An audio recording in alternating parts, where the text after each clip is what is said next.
What's up, everyone?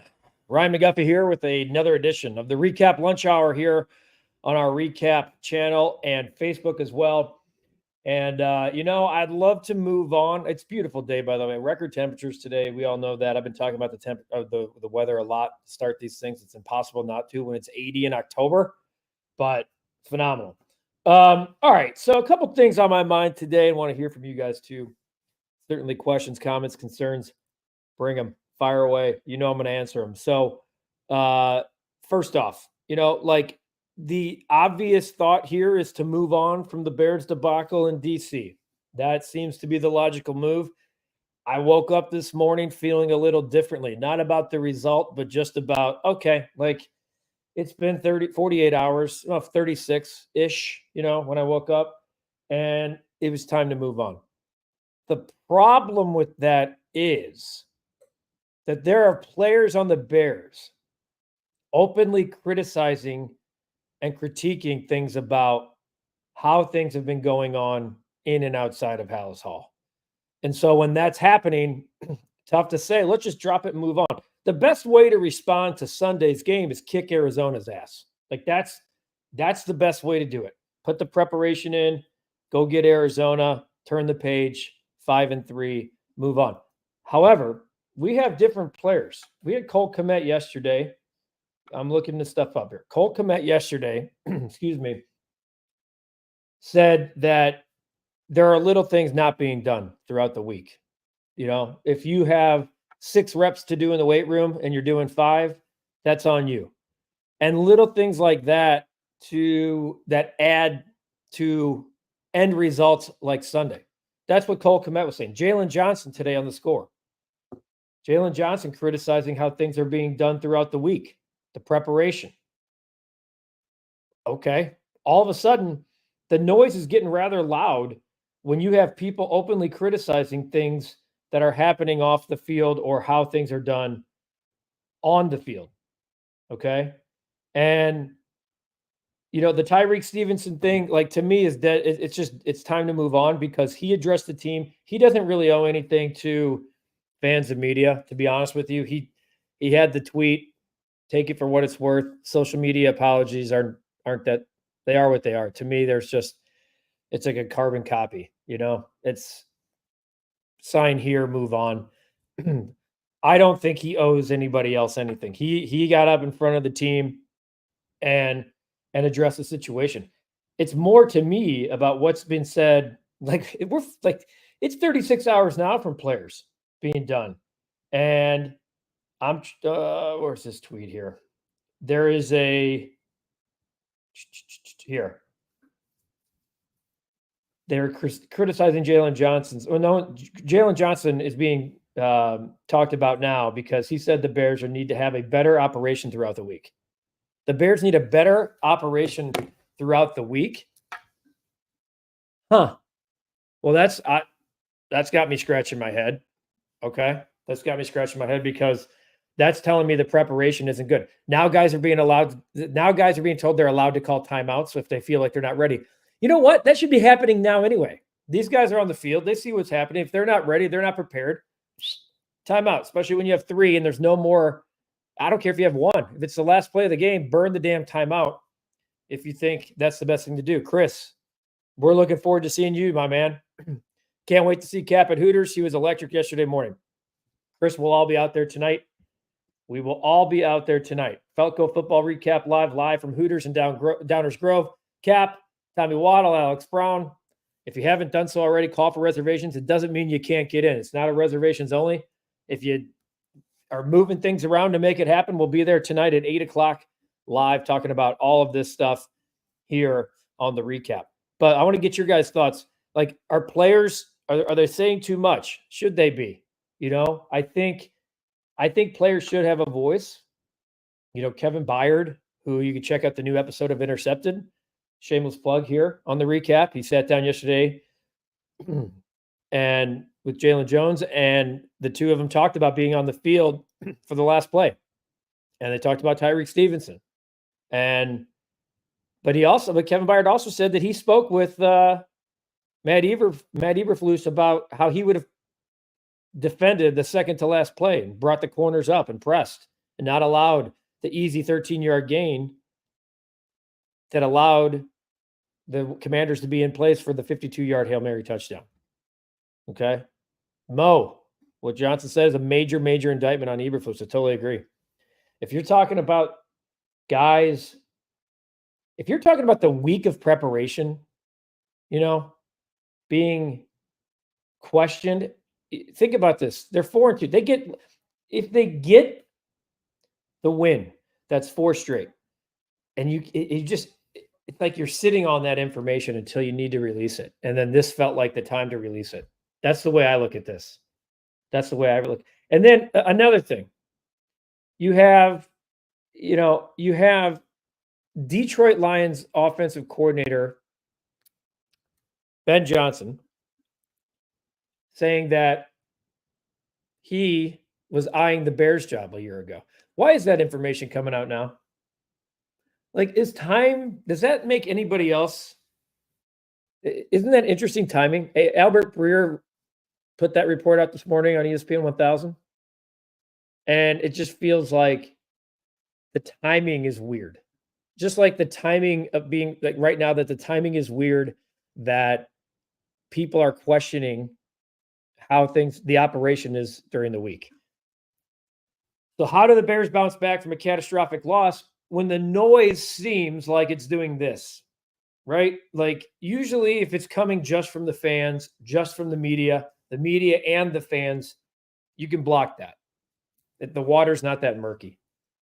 You can just get a couple feet out in the water, it's cleared up again.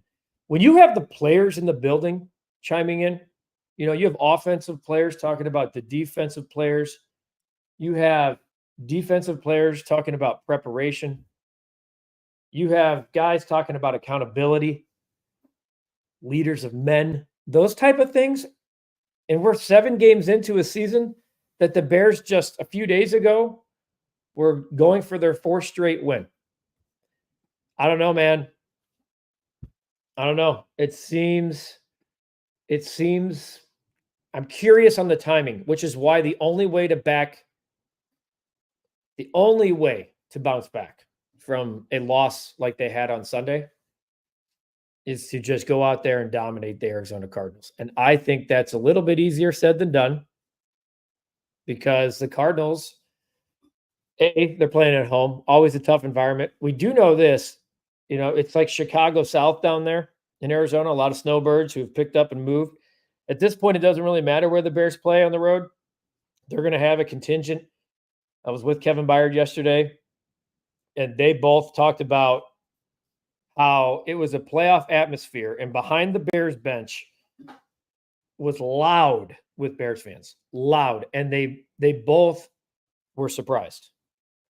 And I think that's pretty cool. And we heard the chants of "Let's go Bears" in those last 2 series, led by Caleb Williams. That's what else. I heard a topic this morning too on Cap and Company, or Cap and J Hood, I'm sorry, on ESPN 1000 about because of what happened is Caleb's play over the first 3 quarters more concerning, or how he played in the 4th there's more hope. And I said easily how he played in the 4th, because in the past we've had plenty of Bears quarterbacks play that way through 3 quarters.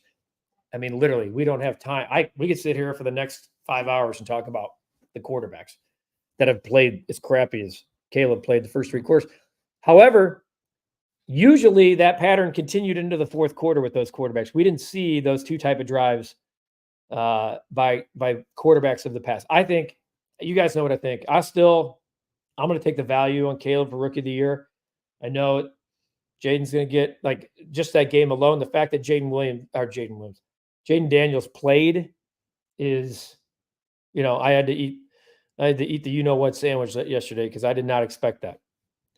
KD, don't disagree, man. Now, just to clarify, when I say offensive players talking about defense, Cole Kmet was talking more about the end result of the game and talking big picture about if there are players taking shortcuts, and he was talking about any players, okay? Any players, that things like the Hail Mary that happened, that's what happens. And it felt to me initially like it could be a little bit of a shot, but then I heard it in context, and his big thing is there's guys not respecting the game. I'm digging up the quote here so we can talk about it. But I also want to get into this Ben Johnson thing that he was looking at the Bears, because it just, God, first of all, if it was a one-way flirt and the Bears weren't flirting back, I don't know. All right, so here's what Cole Kmet said. I think it's a really good lesson for everybody to learn from in terms of how to respect the game. I think we had examples of that throughout the game and, quite frankly, throughout the week of practice this week. There's moments where maybe some guys lay off here and there, and those are the types of things that can happen when you do that for just a split second. It doesn't always come to bite you in the butt, but when it does, it hurts. That's the unfortunate, and I would also say beauty of this game. If you disrespect it in a certain way, it'll come to haunt you in some form or fashion. I think it's a learning experience for everybody. So, to KD's point here, I don't think Cole Kmet is saying, here are the 11, this is on you guys, on the 11 guys. He's saying in whole that if there are players taking shortcuts throughout the week, the two things that I got from that, there obviously are players taking shortcuts. And more importantly, they're being allowed to. They're being allowed to. And that's the unfortunate part. That's the accountability part. You know, I want to move on. But we got some issues. And the question at this point is, you know, can Matt Eberflus, he's going to survive it in the short term. There's no doubt in my mind. Like, that's happening. If this continues where you have such a talented team and you have some very strong personalities, very strong captains and leadership, at least as players. I mean, when DJ Moore yesterday is saying that they weren't done yet with Tyreek Stevenson, that they had to address it and they were going to sit down as captains and figure out what that looked like. Again, like kind of taking it a step above, taking accountability into your own hands. Which I think is awesome for players to do that. I do. But at the same time, is it concerning? I don't know. So I want to talk about this Ben Johnson keeping an eye on the Bears job last year. Ben Johnson. Okay. He's probably the most creative, awesome, like from a cute standpoint. I think about the Bears being too cute the other day when the handoff at the goal line for absolutely no reason. I mean, literally no reason. And I think about what Ben Johnson would have done in that situation, and then what he does in situations throughout. And, here's the thing, Ben Johnson, digging up this Ben Johnson was looking at the Bears head coaching position last offseason before the team stuck with Matt Eberflus. Are we serious? I mean, in the division, probably the biggest threat to the Bears from a coaching standpoint in the division. And he's the one keeping one eye open, thinking, man, that job's fun. Look at the talent they have. They have the number one pick. I could do some things. I could run some. And who knows the Detroit Lions inside and out? Who you're trying to be. Captain. Eberflus couldn't coach a dog how to bark. It's time to see him go. I mean, and this is what sucks. Like, this is the beauty of the NFL, though, too. It's a week-to-week league. And now we're talking about firing Eberflus again. Okay? Talking about firing Eberflus. I think, Michael, our Bears players turning on Eberflus. That's what it feels like, right? Like, it feels to me like the timing of this stuff is weird. And it's only weird if players feel like an opportunity in front of them is slipping away. That's why you speak up. If you feel that something is right there for you to take And we know that the NFL can change like that. Year to year, it can change like that. There's no 4, 5, 6-year rebuilds in the NFL. There are not. It's not how it's built. It's not what the salary cap is built for. It's why there's so much parity. It's why the NFL is in a class of its own when we're watching sports. Because you can be invested into the Colts and Browns and the Bears and Packers. And it matters because you're chasing something. Draft position, playoff position, trade deadline. You're looking at everything. And if the players feel that they have an opportunity and it's sitting right there in front of them and that they don't feel like anyone's listening, then damn it, we have enough players that have radio shows, they have podcasts, they have vodcasts. They're on our network here on the Recap. Veterans like Kevin Byard, Mercedes Lewis, Jalen Johnson, he's going to speak up. TJ Edwards, he's on the score. DJ Moore. These guys have a voice outside of that room. Whether the organization likes it or not, these guys are saying their piece. So the Ben Johnson thing, though, that it didn't blow my mind as much as that felt like something we should have heard. That felt like something we should have heard at the beginning of the year or prior to the Bears and Lions first tilt in a few weeks. That feels like a Thanksgiving storyline now, doesn't it? Getting the turkey in the oven, maybe get your trot in before the 11:30 kickoff. And the pregame storyline is Ben Johnson was flirting with the Bears or at least keeping one eye on them in the offseason. Whew. What do you guys think? Here's what. Oh, man. I started this whole thing off by saying I was ready to move on. I was ready to move on from this week. And I can't. Right? I can't. It's an off day. I might have to find some terrible college football game to just get my football sense back tonight. I think at this point, there's football every day of the week if you want to go out and find it. But that's what I need. I need to see something. I need to see something because it's sad, man. We got here so fast. And again, a week from now, we might be sitting here talking about, the Bears won, they're 5-3, and they have everything right in front of them. I hope that's the case. By the way, there are just 3 college football games on tonight. Anybody want to hop on a New Mexico FIU, Louisiana, Texas State, or Louisiana Tech, Sam Houston? There's football for us. CBS Network, ESPN2, and ESPNU. Thank God. You got to love football.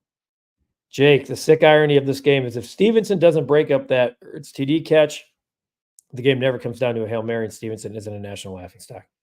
Let me tell you something. If the Bears actually defended that play and the ball gets swatted away and they win the football game, Tyreek Stevenson's still a laughingstock because it's completely uncalled for what he was doing.